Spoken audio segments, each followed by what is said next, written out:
तुम जानते हो अगर हमारी शर्त ना लगी होती तो मैं अभी उठ के चली जाती यहाँ से। मुझे बेइज्जत करने के लिए लाए हो यहाँ? अच्छा मैं चुप।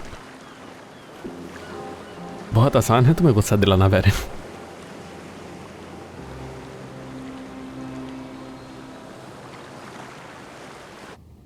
तुम्हारी बातों से लग रहा है तुम यहाँ बिल्कुल भी खुश नहीं हो। तो फिर तुम यहाँ क्यों रह रही हो? चाहो तो हम बाबा से बात करके तुम्हें एक नया घर दिलवा सकते हैं जहाँ तुम बगैर काम किए आराम से रह सकती हो। तुम्हारे बाबा जानते हैं कि हम ये घर छोड़कर क्यों नहीं जा रहे। हमें घर से ज्यादा एक महफूज जगह की जरूरत है तूबा। मेरा सौतेला भाई बहुत बुरा इंसान है, उससे जुए की इतनी आदत हो गई है। मेरे बेचारे बाबा उसी की वजह से कर्जे में डूब गए।